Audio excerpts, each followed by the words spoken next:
You doing? Hey, it's Easter weekend. Happy Easter. Please remember what Easter means. I know a lot of people don't celebrate Easter. And you don't have to do this big thing, and Easter eggs don't really matter, and Easter baskets don't really matter. But speaking of Easter baskets, I have this great Easter baskets. I built it up out of these donations that I was given. One of them is to called Chill Spa, and they give all kinds of different spa treatments there. They do pedicures, manicures, facials. You can do, I think it's that hot tub. I don't remember what they call the therapy, but any spa treatment of your choice. There's a gift certificate for $100 in there. There is a therapeutic massage gift certificate in there. There's a gift certificate to me in there. There's a bunch of food, great food from Angela's, which is all homemade Italian stuff. And then there's a couple restaurant gift certificates in there. And I threw in some candy, of course, because it's Easter, and some other goodies, some skincare products and stuff like that. So any donation from $1 to $500 to $5,000 gives you all a chance to win that basket. I'm going to give it away midnight on Sunday. So any donation at all, just let me know you made one. And you can give that to paypal.me/light insights. If you have PayPal, if you don't have PayPal, you could either go to www.gofundme/please dash help my friend, or you could message me privately and I can invoice you with a blank invoice. You can give me whatever you want. Okay.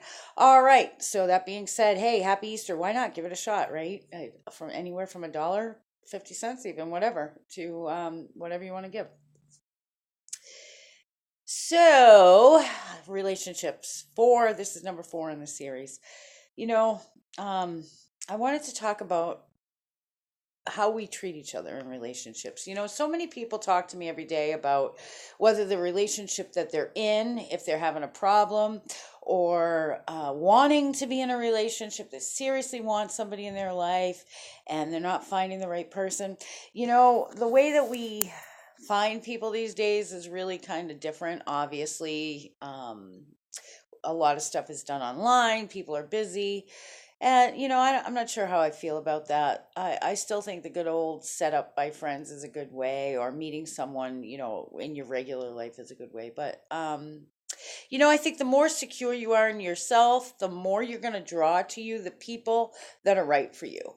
The more insecurities you have, the more problems you have, the more you're going to draw those kinds of people. But, it's very rare that I hear somebody say, I'm wonderful. That I hear somebody say, hey, I've got the great relationship. I do hear it though. I have some clients that say, thank God for my relationship with so and so or whatever, and blah, blah, blah. So good for you. Kudos to you. A good relationship takes work. Even if you're totally, absolutely crazy in love, it still takes work. There's going to be days when you get up and you don't really like that person, or maybe you disagree with what they're doing or whatever. That's going to happen. That's going to happen. You think that hasn't happened with people that have been married 30, 40 years? It's a conscious choice every day to not only love this person, but to approach the relationship with understanding, with compassion, to try to look at the other person's point of view, to try to understand. If you disagree, to disagree in a nice manner. Okay, so I just want to go over a few things. This could turn out to be a very long video, and I don't want it to be. So I just want to talk about a couple different things that I've kind of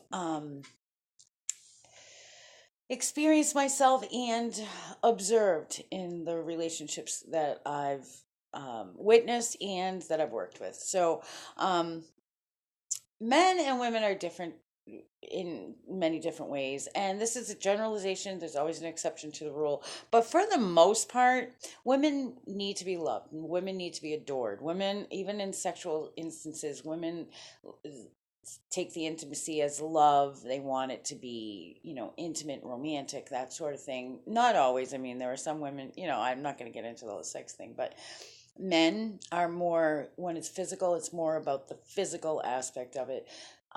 But men need to be respected. They need to be, they need to feel like the woman that they're with respects them, trusts them, to take care of them, trust their opinions, trust their, their judgment and things, and respects them as a person, even with their mistakes, with their flaws, all of that. A woman needs to be loved. A woman needs to be adored. Even if she's a very independent woman, she needs to know that her man, and not necessarily worships, but adores her and would do anything for her. And so if she respects him and he loves her and they show each other this, you can pretty much get through anything. And again, it's a generalization, but it pretty much goes for all different personality types of men and women.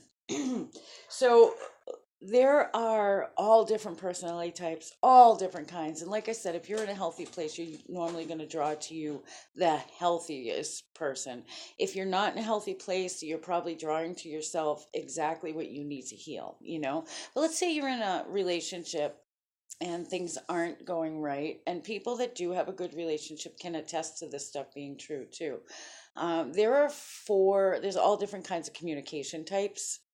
And you need to learn how your partner communicates, because you don't always end up with somebody who communicates like you. You know that book, Men Are From Mars, Women Are From Venus? I had a boyfriend once who was actually very open. He was such a great guy. And he actually bought two of those books. And what we did is we read them. We highlighted what we thought the other needed to know or needed to be more aware of. And then we switched so we could see where each other highlighted. That was his idea, and I thought it was a really great idea. He was a wonderful person, and he looked at the big picture. He taught me a whole lot. He was actually able to point out something, a negative about me that I've never forgotten till this day. But he pointed it out in a way that I knew he loved me and I knew he adored me. And I'm not saying he kissed my butt, but he adored me. I knew he did. And he pointed out this negative to me in a way that I did not feel judged. I did not feel criticized. I heard what he said, and it hit home, and it hurt because he was right. But he said it out of love and in compassion. And to this day, if I feel myself slipping that way, I always hear his words. And I always try to change it. So you can tell somebody even a negative about themselves. But if they feel that it's out of love and that they can trust you, they will take that. Even if they're, an egomaniac or pride filled, it might hurt a little bit, but they'll take it in a different way, and they will take it constructively. So knowing that there are different kinds of communication, that you got to learn your partner's communication, and realize that not everybody, we can't project our own feelings onto another person. Ever, not even our partner. And we can't expect them to mind read us either. Even if you've been with this person for 30 years, and maybe they should know what you're thinking, but they don't. Don't take for granted that they do. Communication is so important in relationships. People say we love each other and that's enough, but you know what? Without communication, you can have love and you can have somebody say to you, I never knew you loved me. And some of us, just the way we deal with things comes off to somebody else that doesn't deal with things that way in a totally wrong way. So I'm just going to talk about 4 different types of communication today that can actually be relationship killers. They will actually destroy a relationship, no doubt about it, if you allow them to continue. Some therapists have even called it like the 4 horsemen of the apocalypse of relationships. Okay. So, and I'll just go over them really quickly. Criticism. So if your approach to communication is to criticize, most people who do this don't realize they're doing this because they're doing this out of love and concern most of the time. I mean, some people, first of all, let me just say this first and foremost, be nice. That should be a given, no matter what your communication style is. If you're bold and aggressive and you say what you mean, that's not an excuse for being a bitch or an asshole, excuse my language. That's no excuse. You can't say, well, I just, you hear people, I say it like it is. You can say it like it is with a heart and with compassion. You can speak your mind and not hold things in and still say it in a way that is productive. Nobody wants to be around a negative Nelly. Nobody wants to be around a negative Ned. Nobody wants to be treated like a jerk, you know? Nobody wants to be called names. Nobody wants to be judged all the time or treated as if you're less than. Um, so those should be nice should be number one, you know? And if you truly love a person, you want to be nice to them. You don't want to be mean to them, even if you're angry at them. Okay? So the first one I want to talk about is criticism. So some people that they don't even realize that's what they're doing. They're trying to help you. They're trying to give suggestions. They're trying to show you, you know, how they would do things. But the way that they communicate comes out in not constructive criticism, but like criticizing how you do things, like that implying that you're wrong, implying that you're not doing something right. For instance, let's say, you know, when I was struggling one time with some issue, there was some people that would say suggest things. Lori, why don't you try this? Lori, why don't you try that? But I knew that they were saying it out of love and compassion. And there were other people that were like, and I knew that they cared about me. I knew that already. Thank God, because if I didn't, our friendship would probably be over. But the way they approached it was like, oh, Lori, why don't you just do whatever, you know, as if I was like too dumb to know that these options existed or whatever. And that's what criticism does to a person over and over, is it makes them feel small. It makes them feel like you think they're stupid. And if they love you, they're going to start to believe this stuff. And what they're normally going to do is clam up, especially when a woman is critical. Normally, the people that are critical don't, like I said, don't realize they are. And it's usually because they, for whatever reason, are kind of control freaks, or they have an issue with control themselves. So they're trying to fix things. They're trying to help you. They get frustrated when you don't listen to them because they think they know the right way. Um, but when you're being critical, you're not even being open to discussion. It's like, do it my way or no way. And it's not only, here's a suggestion, it's, well, you're stupid. You're not doing it right, even if you're not saying it that way. That's how it comes across. For a woman to be critical of a man, what happens is the man, what you're doing is training him to become like a little boy again. That's what's naturally going to happen. So he's going to regress to like boyhood, and you become like mommy. So there goes the romance, there goes the sex. Nobody wants to have sex with their parent. And um, he's going to lose the initiative to take control. He's going to lose self-esteem, which therefore he's going to step back. He's going to quiet himself and kind of let you take charge, and he's going to feel disrespected. So then you're going to feel like he's not doing what he should be doing, and you won't treat him with respect. Therefore, he won't treat you with love. It's a sure way to destroy the relationship. When men treat women critically, and again, I'm generalizing, but women don't generally turn back to like girlhood. What they normally do is either start believing what you're saying, which most people will, especially if you love someone, even if it's subconsciously. So they become quiet, or they start um, behaving the way that you expect them to behave. So if a man is constantly making a woman feel like she can't do something or whatever, then she's going to start believing she can't. Or she's going to go the exact opposite route and become like a total, you know, control freak and possibly leave. You know, women just react differently than men do. Um, and then um, another form of communication that often comes from criticism is contempt.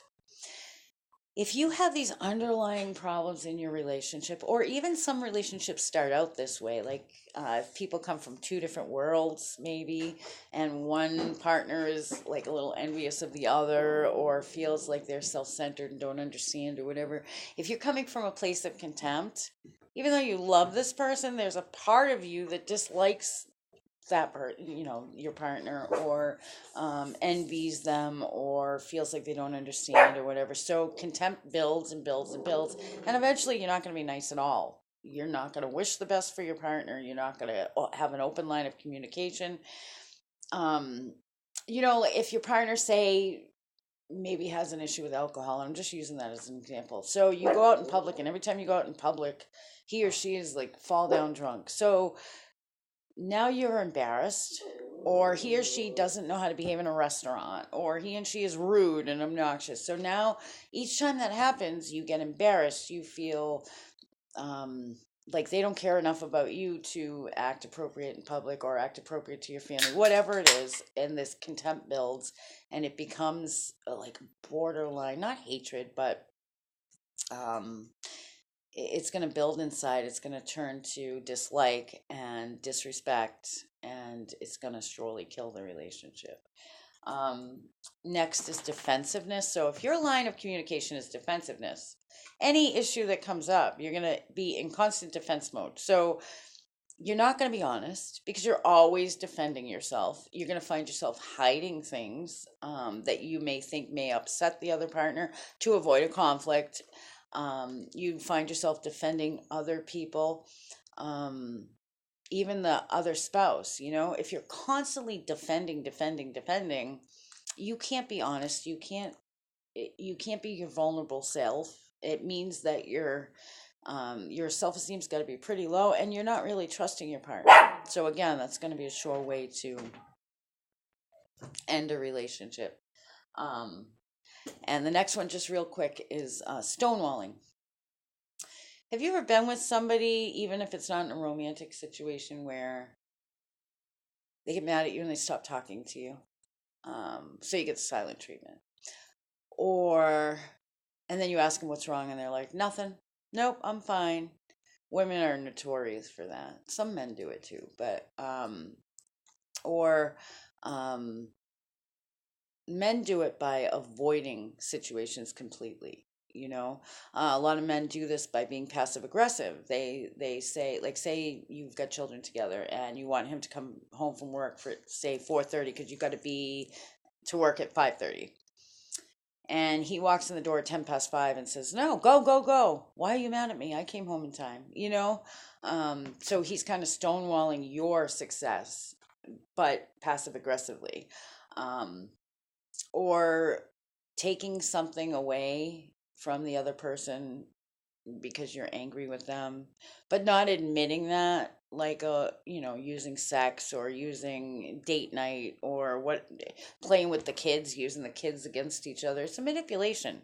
Instead of coming right out and saying, I'm upset, or I wish to do this, or I wish we could do this, or I'm unhappy because of this, you block successes. You might say you want to do something. Yeah, I'll go meet with your parents. That's great. Let's do that. And then 2 days before it comes, you create an argument so that it doesn't happen, and then you're in and then the stonewallers in the silent treatment, and the person that wants to go see their parents is like, what even happened? And you never get to the root of the problem because the person's never going to admit, well, that was a manipulation. I stopped talking to you so I wouldn't have to see your parents. All of these can kind of go together. Not, some people do these things occasionally. I wouldn't call them, the criticizer, the stonewaller, the defensive communicator, or the person, in contempt and communication. Everybody makes mistakes. We all sometimes fear true communication because we're afraid of what's going to happen. Doesn't mean it's, we're a codependent because we do that. But if you find yourself regularly doing this, it's something to look at and say, okay, how can I change this? Because if you're any one of these communicators, um, you are actually, making your partner smaller. You're not necessarily making yourself bigger, but you're separating from each other little by little by little. You need to realize how each person communicates, learn that, and if it's really difficult for you, bring that up. Say, I don't generally say it like it is. I have to talk to you like this. And when you love each other, you learn to talk to each other. And like I said, I don't care if you've been together 40 years. Don't expect anybody to read your mind. That's not the way it is. Should they maybe know that you like 2 sugars and 5 creams? Maybe, but maybe they don't. And it doesn't make them a bad person. It doesn't mean they don't love you if they don't. That's another thing that people do. They go to extremes. So he doesn't know I like 5 creams and 2 sugars after we've been together for 5 years. I guess he doesn't love me. Or he knows how important my parents are to me, and me going and spending Christmas with them. But he always stonewalls it. I guess he doesn't love me. Or he didn't stand up to so and so for me. That means he cares more about so and so than he does about me. It's like you don't go to that situation individually. You go immediately to he doesn't love me. I can't trust him. She's, a total bitch. She's a manipulator. I can't trust her. Why jump to those big conclusions? Take little problems one at a time. Don't get caught up in that loop of thinking, okay, it's the worst, worst, worst. I mean, like I told you in a previous video, if you're with somebody that's mentally ill or with a personality disorder, forget all of this because none of it applies because it's not going to change. But I'm talking about people that are relatively healthy, growing together, growing personally, and growing together as a couple. Just learn how to communicate. All right, I didn't want to make this too long. It's already longer than I wanted it to be. If you have questions, if you find yourself in one of these categories, or maybe your partner's in one of these categories, if you want to talk about it, if you need to pray, whatever the case may be, message me, private message me, um,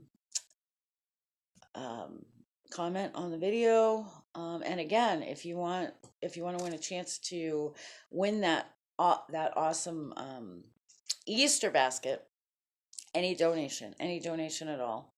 Um, and this weekend only, I did do a massive sale yesterday, but that's over. But any session this weekend, 20% off for Easter. Okay. It's Saturday. What's the date? The 15th, I think. Yeah, the 15th. Saturday the 15th, the day before Easter. And it is what? It's like 12:30, 1 o'clock right now. Um, so from now until midnight on Sunday, if you want a session, 25% off. And again, I'm giving the Easter basket away. I'm going to announce the winner midnight Sunday. So any donation, your name's in there to win. Guys, have a great Easter. Remember what Easter's all about. Don't forget that. And if there's somebody in your life that needs to know that you love them, even if you think that they already know, tell them anyway. All right, have a good day.